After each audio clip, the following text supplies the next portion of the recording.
আসসালামু আলাইকুম বন্ধুরা, সবাই কেমন আছেন? আশা করি ভালো আছেন। আপনি ক্যাপকাট অ্যাপস দিয়ে কিভাবে যে এখানে যে ব্রনগুলো রয়েছে এখানে যে স্মুথ করবেন, কিভাবে যে শালগুলো আপনি কিভাবে একদম ফ্রেশ করবেন আপনার পেজকে, আজকে এই ভিডিওতে আমি সম্পূর্ণ প্রসেস আপনাদেরকে দেখিয়ে দেব। তার জন্য আপনাদের একটি অ্যাপসের প্রয়োজন হবে। অ্যাপসটি আপনারা ক্যাপকাট অ্যাপসটি আপনারা প্লে স্টোরে পেয়ে যাবেন। ক্যাপকাট অ্যাপসের প্রিমিয়াম ভার্সন আপনারা গুগল প্লে স্টোর থেকে ডাউনলোড করে নেবেন। এখানে আমি ক্যাপকাটে টাচ করে দিলাম। অ্যাড আসলে স্কিপ করে দিবেন। নিউ প্রজেক্টে আপনি ক্লিক করবেন। এই যে নিউ প্রজেক্ট, এই নিউ প্রজেক্টে আপনি একটা টাচ করবেন। দেখুন উপরে ভিডিও ফটোস আছে, আপনি ভিডিওতে ক্লিক করবেন এবং আপনার যে ভিডিওর আপনি পেজ ক্লিয়ার করতে চাচ্ছেন সেই ভিডিওটি সিলেক্ট করে নিচে অ্যাড পেয়ে যাবেন, অ্যাডে টাচ করে দিবেন।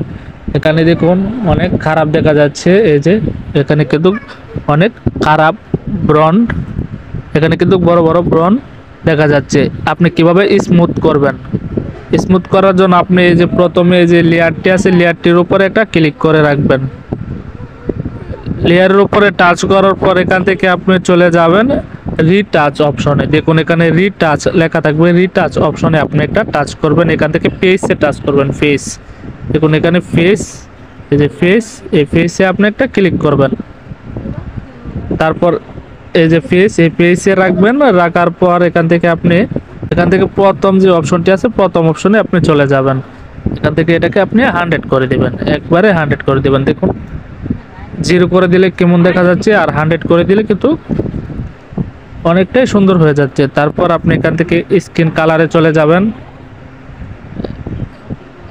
এই যে স্কিন কালার, এটা থেকে আপনি দেখুন বিভিন্ন কালার দিতে পারবেন।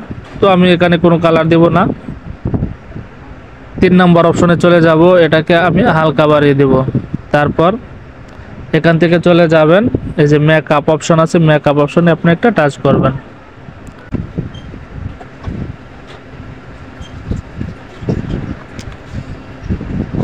তারপর এখানে আপনি দেখুন আইল্যাশ লেখা আছে, এই যে আইল্যাশে আপনি যদি টাচ করেন তাহলে এখান থেকে আপনি বিভিন্ন চোখের, দেখুন এই যে চোখের এগুলো আপনি ব্রো পাল্টাতে পারেন। তো আমি একটি পাল্টে দিলাম। তারপর এখান থেকে আপনি টাচ করবেন লিপস্টিক। এখানে দেখুন লিপস্টিক, এই যে লিপস্টিক, এটাতে আপনি একটা ক্লিক করবেন লিপস্টিকে। তারপর এখান থেকে আপনি বিভিন্ন কালার দিতে পারবেন। দেখুন চেঞ্জ হয়ে যাবে।